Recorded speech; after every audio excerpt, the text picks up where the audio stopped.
Hey guys, so today I've got a 2012 Hyundai Sonata with a 2.4 engine. So this car came from different shops, actually two different shops. They replaced the O2 sensors, and both of them claimed the O2 sensor was faulty. They replaced the sensor and still got the same code.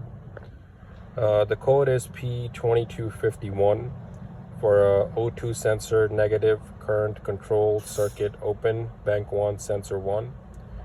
Apparently both the sensors have been replaced upstream and downstream by two different shops, and it still got the same codes.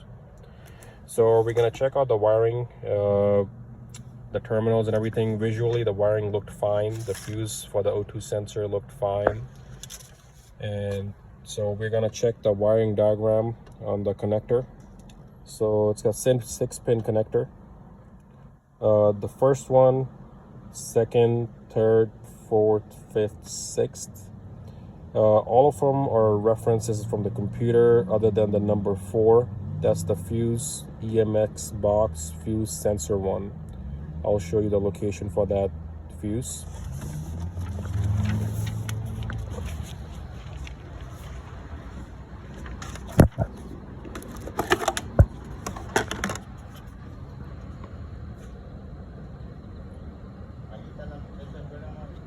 It's the 15 amp fuse right over there, sensor 1 and sensor 2, which is these two fuses right there, this and this.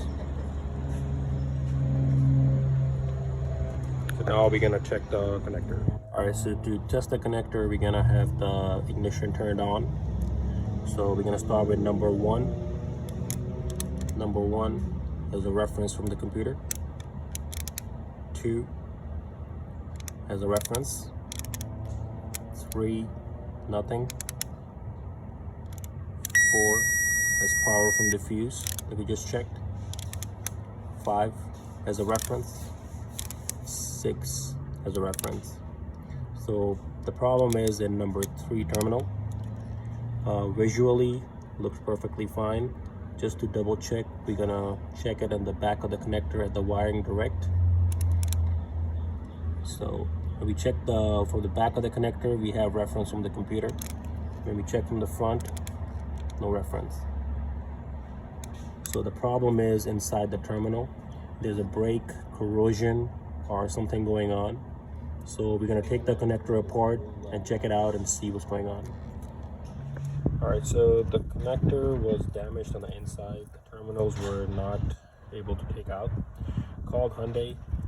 They don't sell the connector, they sell the whole harness. So the next best option, just jump this one cable, the one with the faulty reference to the connector, from here directly to the O2 sensor. Check the signals with a power probe. The signals are there on both ends. So now next thing, we're gonna clear the code and see if the code comes back on or not.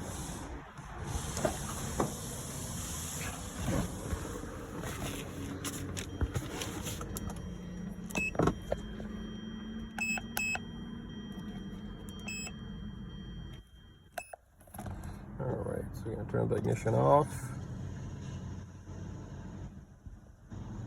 Turn the ignition back on.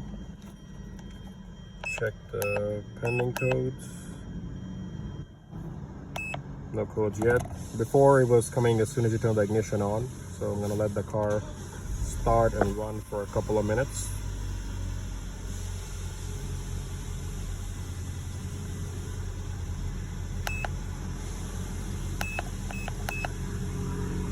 So far no codes, the good signal, because before, as soon as you turn the ignition on or start the car, the code would show up in pending. Nothing so far. I'm gonna let it run for about 5 minutes, then I'm gonna go take it for a test drive, bring it back and see if the fault code comes back. Alright, so I've driven the car about 3 miles, had it running for a little bit, still no fault codes.